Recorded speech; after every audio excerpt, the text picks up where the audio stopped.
आखिरी गुल्लक। रवि एक छोटे से गांव में अपनी माँ के साथ रहता था। उसके पिता का कई साल पहले देहांत हो चुका था। माँ लोगों के घरों में काम करके किसी तरह घर चलाती थी। रवि पढ़ाई में बहुत अच्छा था और उसका सपना था कि वह बड़ा होकर अधिकारी बने ताकि अपनी माँ को सारी खुशियाँ दे सके। एक दिन स्कूल में घोषणा हुई कि अगले हफ्ते सभी बच्चों को शैक्षणिक भ्रमण पर ले जाया जाएगा। जाने की फीस 500 रुपये थी। रवि बहुत खुश हुआ। उसने कभी अपने गांव से बाहर कुछ नहीं देखा था। शाम को उसने माँ से कहा, माँ, मुझे भी जाना है, सिर्फ 500 रुपये लगेंगे। माँ कुछ पल चुप रही। उसके चेहरे पर चिंता साफ दिखाई दे रही थी। उसने मुस्कुराने की कोशिश करते हुए कहा, बेटा, मैं कोशिश करूँगी। अगले कई दिनों तक माँ ने अतिरिक्त काम किया, लेकिन फिर भी पूरे पैसे नहीं जुटा पाई। रवि समझ गया कि घर की हालात अच्छी नहीं है।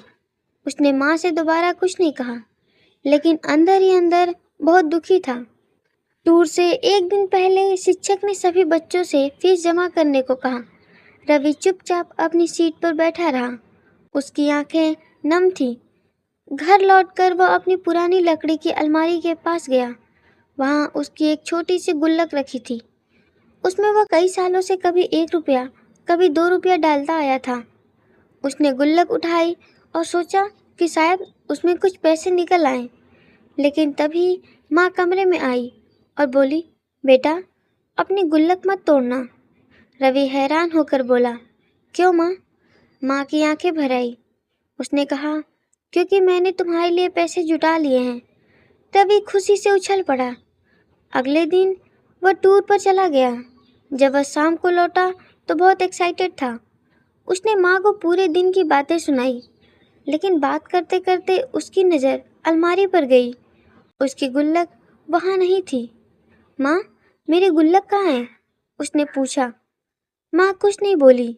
तभी पड़ोस की चाची वहाँ आई और अनजाने में कह बैठी, बेटा, तुम्हारी माँ ने वही गुल्लक बेच दी थी, तभी तो तुम्हारे टूर के पैसे पूरे हुए। रवि के पैरों तले जमीन खिसक गई। उसे याद आया कि उस गुल्लक में सिर्फ सिक्के नहीं थे, उसमें उसके बचपन की यादें थीं।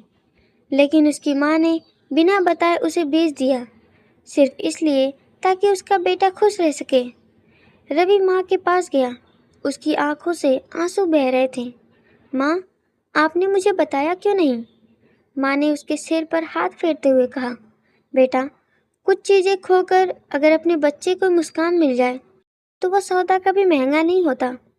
रवि फूट फूट कर रो पड़ा और माँ को गले लगा लिया। उस दिन उसने मन ही मन एक वादा किया, एक दिन वह इतना बड़ा आदमी बनेगा कि अपनी माँ के हर कुर्बानी का सम्मान कर सकेगा। कहते हैं दुनिया में सबसे अनमोल रिश्ता माँ और बच्चे का होता है। माँ अपनी खुशियाँ, अपने सपने, यहाँ तक कि अपनी सबसे प्यारी चीज़ भी त्याग सकती है, लेकिन अपने बच्चे की आंखों में आंसू नहीं देख सकती।